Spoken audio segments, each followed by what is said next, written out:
Hello, my name is Kamar Amine. I am a PhD candidate majoring in transportation engineering at Florida International University under the supervision of Dr. Muhammad Hadi.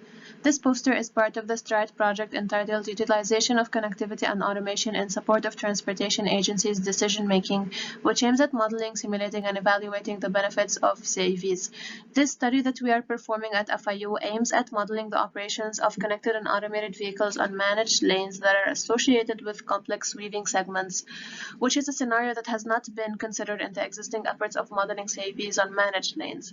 Currently, there are no methodologies for guidance for analyzing the impact of CAVs with different automation and connectivity levels in complex weaving segments, which is why in this study we are working on developing methods for modeling the impact of CAVs on managed lane and complex weaves, considering the car following and lane changing behaviors which will be heavily activated by the weaving vehicles. This study aims to simulate the mentioned scenario in a multi-resolution modeling framework which promises better and more accurate results. To be able to study the vehicle's behaviors that are exiting or entering the managed lanes and trying to merge onto the complex weave, PTV VSIM is used for traffic simulation modeling as it allows analysts to look at the microscopic behaviors of vehicles. As in any other simulation exercise, calibration is important to ensure correct and accurate analysis. First, the capacity of the complex weaving segment was calculated according to HCM6 methodology for simple weaves, as no methodology for complex weaves exists, compared to the real-world capacity, which was determined using the traffic fundamentals diagram of the real-world data that we have. The HCM6 was found to overestimate the capacity of a complex weave.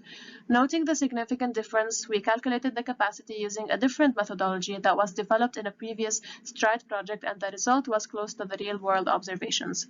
Following the investigation of capacity estimation, the car following and lane changing parameters in VSIM were altered to reflect the real-world capacity. After ensuring that the complex weaving segment was calibrated for existing conditions, we investigated the default automated vehicles driving behaviors that already exist in VSIM. VSIM includes three default AV driving behaviors, which are as follows: the cautious behavior, normal behavior, and all-knowing or aggressive behavior.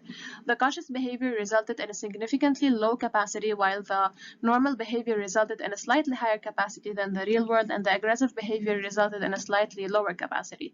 These results do not match the trends found in literature regarding these three driving behaviors, and this could be due to the fact that the driving behaviors in a complex weave are impacted by combinations of lane changing and car following maneuvers that VSIM's default AP behaviors do not reflect. The result of this initial exploration that is part of a bigger study is that VSIM's default car following and lane changing parameters might not be able to correctly model CAVs and AVs of different automation levels in a complex weaving segment that is associated with managed lanes. Hence, we need a better model that reflects cooperation and automation during lane changing while considering platooning as well.